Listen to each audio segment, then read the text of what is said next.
تو قرآن کیا کہتا ہے؟ اللہ ہو سکتا ہے اس میں اللہ نے کوئی اور بھلائی رکھ دی ہو. بعض اوقات عورت پسند نہیں ہے مگر انسان طلاق دینے میں جلدی نہ کرے. علماء کہتے ہیں ہو سکتا ہے اس سے تمہیں کوئی نیک اولاد ملنے والی ہو جو تمہاری آنکھوں کا سرور بن جائے, تمہاری مغفرت کا ذریعہ بن جائے. اچھا, یہاں اسی بات کو قرآن نے ایک اور بڑے کمال کے انداز میں بیان کیا ہے. یقین کریں پیارے اسلامی بھائی, جس دن آپ یہ آیت سمجھ گئے نا, ہماری زندگی کے بہت سارے پرابلم یہ ہے کہ ہم فیصلہ بہت جلدی کریں. نہیں جناب اس کے ساتھ رشتہ نہیں چلے گا, نہیں جناب اس سے دوستی نہیں چلے گی, نہیں جناب یہاں میرا کام نہیں چلے گا, میں اس کام کو چھوڑ رہا ہوں. نہیں, قرآن کیا کہتا ہے اب ذرا سنیے گا. یہ آیت ذرا دل کے اندر بٹھا لیجئے, آپ کے بہت سارے پرابلم سالو ہو جائیں گے. سورہ بقرہ کی آیت نمبر 216 ہے, اس کا جز پڑھ رہا ہوں. وَعَسَىٰ أَن تَكْرَهُوا شَيْئًا وَهُوَ خَيْرٌ لَكُمْ. قرآن کہتا ہے تمہیں کوئی چیز ناگوار ہو رہی ہے اور قریب ہے کہ کوئی بات تمہیں ناپسند ہو حالانکہ وہ تمہارے حق میں بہتر ہو. وَعَسَىٰ أَن تَكْرَهُوا شَيْئًا وَهُوَ خَيْرٌ لَكُمْ. تمہیں تو ناگوار لگ رہی ہے مگر تمہیں نہیں پتا یہی تمہارے لیے خیر ہو سکتی ہے. پھر فرمایا وَعَسَىٰ أَن تُحِبُّوا شَيْئًا وَهُوَ شَرٌّ لَكُمْ. اور فرمایا قریب ہے کہ کوئی بات تمہیں پسند آ جائے حالانکہ وہ تمہارے حق میں بری ہو. بعض اوقات ہمیں بڑے سمجھاتے ہیں, ماں باپ سمجھاتے ہیں مت کرو, علماء کہتے ہیں یہ حرام کام ہے, ہم کہتے ہیں بڑا اچھا, دل بڑا لگ رہا ہے, بڑا مزہ آ رہا ہے, شریعت منع کر رہی ہے, پسند ہے. قرآن کیا کہہ رہا ہے تمہیں پسند ہے مگر وہی تمہارے لیے بری ہو سکتی ہے. مگر اس کے جو آخری جملہ ہے نا قرآن آیت کا جو آخری حصہ ہے, ہائے ہائے, اللہ فرماتا ہے, فرمایا واللہ یعلم وانتم لا تعلمون, اور اللہ جانتا ہے اور تم نہیں جانتے. یہ بات یاد کر لو. مجھے لگ رہا ہے کہ یہ بہت اچھا ہے. اب اگر یہ آیت یاد رہے نا تو مثال کے طور پہ کوئی چیز ہمیں پسند بہت ہی نہیں ہوئی, نہیں ملی, سودا نہیں ملا, ڈیل نہیں ملی, کاروبار نہیں ہوا, رشتہ نہیں ہوا, پسند کی چیز تھی نہیں ملی, دل کو منا لو نا یہی میرے لیے اچھی نہیں ہوگی, جبھی تو نہیں ملی نا, اللہ نے نہیں دی.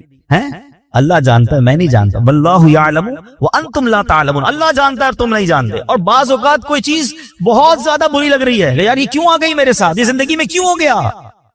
قرآن کیا کہہ رہا ہے وَعَسَىٰ أَن تَكْرَهُوا شَيْئًا, اور فرمایا کہ کوئی بات تمہیں ناپسند ہے, آگے کیا فرمایا ہوا خیر لکم, وہی تمہارے لیے بہتر ہے. تو ہم نہیں جانتے, اللہ بہتر جانتا ہے. تو زندگی میں ریگریٹس کو کم کیجئے, ٹینشنز کو کم کیجئے, اللہ کے فیصلوں پر بھروسہ کیجئے. اگر فیملی میں کہیں شادی ہو گئی ہے, اب جناب فیملی بن گئی ہے تو جلدی نہ کیجئے فیصلہ کرنے پر. آج کل تو جناب طلاق کا ریشیو اتنا بڑھ گیا ہے, ادھر شادی تھوڑے مہینوں بعد کہتے طلاق ہو گئی. ارے بھائی کچھ تو ٹائم دیتے رشتے کو.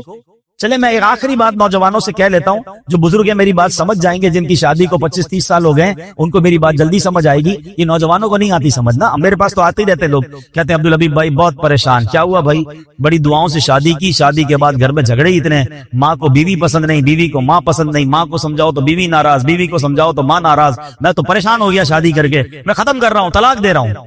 تو میں نارملی نوجوانوں کو جو سمجھاتا ہوں آج لائیو سمجھا دیتا ہوں, شاید کسی کا گھر بچ جائے, کہ یاد رکھو شادی کے پہلے 4-5 سال ہمیشہ مشکل ہوتے, فیصلے میں جلدی مت کرنا.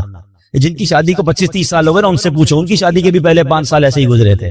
سب کے گھر میں لڑائی جھگڑے چھوٹے موٹے شروع میں ہوتے ہی ہیں. اس کی وجہ ہے ایک نیا مہمان گھر میں آیا ہے, جناب وہ سب کو سمجھ نہیں آ رہا ہے, اس کا مزاج الگ ہے, گھر والوں کا مزاج الگ ہے, تھوڑا ٹائم لگتا ہے ایک دوسرے کے مزاج سمجھنے میں. اللہ پاک بعد میں اولاد دے دیتا ہے, فیملی اولاد میں بیزی ہو جاتی ہے, گھر والوں کو بھی لگ پتا جاتا ہے واپس جانا نہیں ہے, اس نے یہ آ گئی ہے تو یہی بہو بنے گی, تو ماں بھی سمجھ جاتی ہے, بیوی بھی سمجھ جاتی ہے, اور پھر گاڑی چل پڑتی ہے. شادی کا اصل سکون جو ہے نا وہ 5-7 سال بعد ہی ملتا ہے. ٹھیک ہے میرے نوجوانوں, جلدی نہ کیا کرو, یہ فیصلہ کر لیا. عورتیں بھی بہت کر, لڑکیاں بھی بہت کر رہی ہیں. ادھر شادی ہوئی 6 مہینے بعد اپنے ابو کو کہنا شروع کر دیا میں نے نہیں رہنا اس گھر میں, میری ساس ایسی ہے, میری نند ایسی ہے, میرا شوہر ایسا ہے, مجھے طلاق چاہیے. اور ابا بھی کہتا لے لو طلاق.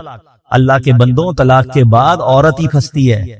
اس بیچاری کو دوبارہ رشتہ اتنا آسانی سے نہیں ملتا. اس کو بعد میں اپنے گھر میں بھی لوگ اجنبی سمجھتے ہیں. پتہ نہیں کیوں نہیں سمجھ رہی ہیں میری بہنیں. 2 بچے لے کر چلی گئی گھر میں کہ میں طلاق لے کر جاؤں گی, میرا ابا مجھے رکھے گا. ابو کب تک رکھے گا, ابو کا انتقال ہو گیا, پھر تمہیں کیا تمہارے بھائی سنبھالیں گے جن کی اپنی شادیاں ہو گئی ہیں. اتنی جلدی کر رہے ہیں لوگ طلاق میں, اتنا جلدی فیصلہ. قرآن کہتا ہے کہ جلدی مت کرو, فیصلے میں فاسٹ نہ ہو جاؤ, ٹائم لگتا ہے. یہ رشتہ 2-4 سال کا نہیں ہے, یہ زندگی بھر کا رشتہ ہے. اللہ کرے یہ جنتوں تک کا رشتہ بن جائے. ہر وقت فیصلہ کرنا ہے کہ ابھی ختم کرو, ابھی فیصلہ کرو, ابھی طلاق دو. یہ مرد, اللہ کا بہت بڑا احسان ہے کہ یہ طلاق کا حق مرد کے ہاتھ میں ہے. اگر یہ عورت کے ہاتھ میں ہوتا نا تو ہر دوسرے بندے کی طلاق ہو چکی ہوتی. ان کا تو کام ہی ہے یہ فیصلہ کرنا. تو میری بہنوں سے بھی گزارش اور میری بھائیوں سے بھی گزارش کہ جن کی شادی, اور میری ماں باپ سے بھی گزارش, یہ ماں باپ بھی شے دیتے ہیں, فکر نہیں کرو طلاق لے کر آ جاؤ میں رکھ لوں گا. یہ کبھی بھی اپنی بیٹی کو راستہ نہ دکھایا کرے. بلکہ اس کو کہیں کہ تم اپنے گھر میں وقت گزارو، ٹائم دیں. کچھ وقت لگتا ہے، اللہ کی رحمت سے انڈرسٹینڈنگ بھی ہو جائے گی اور اگلی زندگی بڑی خوشگوار اور پیار والی گزرے گی. اور مجھے آ کر کہا کئی لوگوں نے کہ آپ نے مشورہ دیا، میں تو طلاق کا فیصلہ کر چکا تھا، مگر اب الحمدللہ کچھ عرصے بعد میری فیملی میں سب میں انڈرسٹینڈنگ ہو گئی، میں بہت خوشی والی لائف گزار رہا. یہ قرآن کہتا ہے کہ تمہارے لیے ہو سکتا ہے کوئی اور بھلائی رکھی ہو. تو خدا را یہ فیملی، یہ رشتہ، یہ کوئی ایسا رشتہ نہیں کہ آج بناؤ کل توڑ دو. اس کو چلائیں، اس کو وقت دیں. اللہ نے آگے بھلائی رکھی ہوگی، اللہ نے آگے خیر رکھی ہوگی. اللہ کرے کہ ہم اپنے گھر میں محبت اور پیار سے رہیں، قرآن کی تعلیمات پر عمل کریں تو انشاءاللہ اس کی برکتیں ملیں گی. تو کیا تم اللہ کے بعض احکامات کو مانتے ہو اور بعض سے انکار کرتے ہو؟ تو جو تم میں ایسا کرے اس کا بدلہ دنیاوی زندگی میں ذلت و رسوائی کے سوا اور کیا ہے، اور قیامت کے دن انہیں شدید ترین عذاب کی طرف لوٹایا جائے گا، اور اللہ تمہارے اعمال سے بے خبر نہیں ہے. اے میرے پیارے اسلامی بھائیوں، اس آیت میں جو ہمیں میسج دیا جا رہا ہے نا، وہ بڑا کمال کا میسج ہے. بیسیکلی شان نزول تو یہودیوں کے لیے تھا کہ ان سے اللہ کریم نے 3 باتوں کا تورات میں وعدہ لیا تھا. ایک دوسرے کو آپس میں قتل نہیں کرو گے، ایک دوسرے کو جلا وطن نہیں کرو گے، یعنی گھروں سے نہیں نکالو گے، تم میں سے کوئی شخص قید ہو جائے یا غلام بنا لیا جائے تو اسے خرید کر آزاد نہیں کرو گے. لیکن انہوں نے کیا کیا، 3 وعدوں میں سے 1-2 باتیں ماننا شروع کر دی اور ایک اپنی مرضی سے قتل و غارت گری کرنے لگے. تو اب قرآن مجید فرقان حمید میں ان سے کیا کہا گیا، افتؤمنون ببعض الکتاب، تو کیا تم اللہ کے بعض احکام کو مانتے ہو؟ اور پھر کیا فرمایا، وتکفرون ببعض، اور بعض سے انکار کرتے ہو، یعنی اپنی مرضی سے ایک حکم کو پک کر لیتے ہو، ایک کو چوز کر لیتے ہو، باقی چھوڑ دیتے ہو. اب جو یہ کرتا ہے تو پھر اس کے بارے میں اس کی سزا کیا بیان فرمائی قرآن نے، فما جزاء من یفعل ذلک منکم، یعنی کیا جزا جو کرے یہ تم میں سے، فرمایا الا خزي فی الحیات الدنیا، مگر رسوائی دنیا کی زندگی میں، یہ دنیاوی سزا تھی. اب مزید فرمایا ویوم القیامت یردون الی اشد العذاب، اور قیامت کے دن انہیں شدید ترین عذاب کی طرف لوٹایا جائے گا. یعنی جو اپنی مرضی کا حکم مان لے، باقی کا انکار کرے، اسے 2 سزائیں ملے گی، دنیا میں بھی سزا ملے گی اور آخرت کا شدید عذاب بھی ملے گا. وَمَا اللَّهُ بِغَافِلٍ عَمَّا تَعْمَلُونَ، اور اللہ تمہارے اعمال سے بے خبر نہیں ہے. تو اے میرے پیارے اسلامی بھائیوں، یہاں ایک بڑا واضح قرآن کا میسج ہے. یقیناً یہ ان لوگوں سے فرمایا گیا، مگر یہ حکم ہم سب کے لیے بھی ہے کہ قرآن کے کچھ احکام، شریعت کے کچھ احکام مان لیے اور کچھ کو رد کر دیا ہے، کسی کا انکار کر دیا، فرمایا پھر اس کے لیے شدید ترین عذاب ہے، دنیا میں بھی اور آخرت میں بھی. اب اس واقعے میں ہمیں ایک اور بات یہ سننے کو مل رہی ہے کہ ظلم بھی حرام ہے اور ظلم پر مدد کرنا بھی حرام ہے. یہ اوس و خزرج اور یہ اس زمانے کے جو قبیلے تھے جو آپس میں لڑتے تھے اور ظالموں کی مدد کرتے تھے، ان پر یہ آیت جو نازل ہوئی، اس سے ہمیں کیا میسج ملا کہ ہمارے یہاں بھی ہمیں ظلم کی طرفداری نہیں کرنی ہے، ظلم کرنا بھی نہیں ہے اور ظالموں کا ساتھ بھی نہیں دینا ہے. اب ہمارے یہاں کس انداز سے طرفداری ہو رہی ہوتی ہے، اب ذرا میں کچھ مثالوں کے ذریعے سمجھاتا ہوں کہ ہمارے یہاں کچھ لوگ جان رہے ہوتے ہیں، میرا چاچا ہے، میرا تایا ہے، چھوٹا بھائی ہے یا بڑا بھائی ہے، رشتہ دار ہے، پتہ غلط کر رہا ہے، مگر چونکہ اپنا ہے اب اس کی طرفداری کر رہے ہوں گے. ٹھیک ہے، اگر خدا نہ خواستہ ہمارے بولنے کے سبب لڑائی جھگڑے ہو سکتے ہیں، خاندان کے حالات بگڑ سکتے ہیں، تو ہمیں خاموشی اختیار کرنی چاہیے، لیکن جھوٹ اور اس کی طرفداری نہیں کرنی چاہیے کہ یار میرا گرائی ہے تو میرے محلے کا ہے تو ہمارے قبیلے کا ہے، اگر اس کا جھگڑا ہو گیا ہے یا وہ کسی کے ساتھ زیادتی کر رہا ہے اور آپ کو بٹھا رہا ہے ساتھ کہ بھائی آپ بتاؤ میں غلط ہوں کہ صحیح ہوں، یہ 2 چیزیں ہیں، یا تو آپ کو لگتا ہے میں غلط کہوں گا تو لڑائی اور بڑھ جائے گی، یہ مجھ سے بھی لڑے گا، تو آپ خاموش ہو جائیں، مگر یہ نہ کہے کہ ہاں تم صحیح ہو، بھائی یہ میرا رشتہ دار بالکل ٹھیک کہہ رہا ہے. آپ کو فیصلہ انصاف کا کرنا ہے، آپ کو طرفداری ظالم کی نہیں کرنی ہے، کیونکہ یہی وہ غلطی ہے کہ کچھ قرآن کے احکام کو مان رہے ہیں اور کچھ جناب چھوڑ رہے ہیں. آگے سنیے، اب پارٹنر ہوتے ہیں 2 مل کر کام کر رہے ہیں، ہمیں پتا یار یہ پارٹنر ہے میرا، مگر یہ سامنے والے گاہک سے بات ٹھیک نہیں کر رہا ہے، یہ جھوٹ بول رہا ہے، یہ جھوٹ بول کے سودا بیچ رہا ہے اور اس نے ابھی سود پہ پیسے لیے ہیں، یا فلاں غلط کام کیا ہے. ہم کہتے ہیں یار اب اس کی غلط اس کو کہیں گے تو کمپنی بیٹھ جائے گی، بیچتا تو مال بڑا اچھا ہے، جھوٹ بول کے بیچ تو آتا ہے، سودا سب سے اچھا بیچتا ہے جناب، کاروبار اس کو سمجھ بڑی ہے، کچھ بھی کر کے آئٹم بیچ کے آ جاتا ہے. اگر میں اس کا پارٹنر ہوں اور میں خاموش ہوں اور میں بلکہ طرفداری کر رہا ہوں، تو پھر آپ سوچیں کہ ہم کیا کر رہے ہیں. ہاں، ہمیں ایسے یا تو پارٹنر رکھنے نہیں چاہیے جو حرام کما رہے ہیں، کیونکہ قیامت کے دن ہم اگر اس کے پارٹنر ہے تو اس کے حرام کاموں کا جواب بھی دینا پڑ جائے گا نا. ہیں بہت سارے شیئر کمپنی کے کاروبار کو جو علماء منع کرتے ہیں اس کی ایک بڑی وجہ علماء یہ بیان کرتے ہیں کہ آپ جناب اس کمپنی میں ایک طرح سے پارٹنر بن جاتے ہیں. آپ کو کیا پتا اس کمپنی میں کیا کیا حرام ہو رہا ہے, اس کی بڑی تفصیل ہے. میں نہیں کہہ رہا سارا کام غلط یا سارا کام صحیح, آپ کسی صحیح عالم دین مفتی کے ساتھ بیٹھے تو صحیح. پارٹنر بننا آسان نہیں ہے کسی کا. اب اگر آپ کسی بھی چیز کے پارٹنر ہیں تو اس کے اچھے کے بھی پارٹنر ہیں, اس کے برے کے بھی پارٹنر بن گیا. تو یہ سوچنا ہوگا کہ کہیں میں غلط کام کی طرف تو نہیں جا رہا. اسی طرح لوگ معاذ اللہ آج کل کیا ہوتا ہے, کچہریوں میں جھوٹی گواہیاں دے رہے ہیں. اللہ اکبر, حالانکہ معلوم ہے کہ جھوٹی گواہی دے رہا ہوں, ظلم ہو رہا ہے, مگر کہیں ایسا نہ ہو کہ کسی مظلوم کے ساتھ برا ہو جائے اور کسی ظالم کا فائدہ ہو جائے, تو پھر دنیا اور آخرت کے شدید عذاب کے لیے تیار رہیے. ایک بات یاد رکھیے کہ آپ کی لکھت سے, آپ کے کالم سے, آپ کی صحافت کی آواز سے, یا اگر آپ وکیل ہیں تو آپ کیس لیتے وقت بھی یہ دیکھیں, وکیلوں کو پتا ہوتا ہے کہ میں جس کا کیس لے رہا ہوں یہ ظالم ہے یا مظلوم ہے, مگر اگر پیسے اچھے ملتے ہیں, اگر نام ہو رہا ہے, اگر شہرت ہو رہی ہے, تو کہتے ہیں یار ہمیں تو اپنے کیس سے مطلب ہے نا. تو کیا آپ قتل کرنے والے کو جو ہے وہ بے قصور ثابت کریں گے؟ آپ یہاں تو تھوڑے پیسے کما لیں گے, ہو سکتا ہے قانون کو ڈاج دے کے کیس بھی جیت لیں. اللہ کی بارگاہ میں کیا جواب دیں؟ کبھی بھی ظالم کا ساتھ نہیں دینا ہے, کبھی جھوٹی گواہی نہیں دینی ہے. دو باتیں ہیں, شریعت کہتی ہے اگر آپ ظلم کے خلاف آواز نہیں اٹھا سکتے تو کم از کم ساتھ تو نہ دینا ہے, آپ خاموش ہو کے سائڈ پہ ہو جائیں. لیکن یہ ہونا ضروری, اور جو ماشاءاللہ کہتے ہیں نا حسینی قافلے کے سپاہی ہوتے ہیں وہ تو ظلم کے خلاف کھڑے ہو جاتے ہیں, اور پھر کھڑے ہوتے ہیں, نقصان ہوتا ہے تو نقصان سے ڈرتے نہیں. بہرحال میرے پیارے اسلامی بھائیوں, ہم نے یہ بات سمجھنی ہے. اب آج کل ہمارے معاشرے میں ایک اور بڑا فتنہ آیا ہے, اور وہ کیا ہے؟ آدھی جہالت ہے. کیونکہ قرآن نے بڑا پیارا حکم دیا ہے, افتؤمنون ببعض الکتاب وتکفرون ببعض, تو کیا تم اللہ کے بعض احکام کو مانتے ہو اور بعض سے انکار کرتے ہو؟ تو اب ہوا کیا ہے, ایک بات یاد رکھیے گا, آدھا جاہل جو ہوتا ہے وہ بہت خطرناک ہوتا ہے. کیونکہ کچھ لوگ قرآن کی ایک دو آیتیں یاد کر کے, ایک دو حدیثیں یاد کر کے اب احکام شریعہ بیان کرنا شروع کر دیتے ہیں کہ یہ ناجائز ہے, یہ جائز ہے. ارے بھائی قرآن میں تو لکھا ہے, ایسا تو کر ہی نہیں سکتے.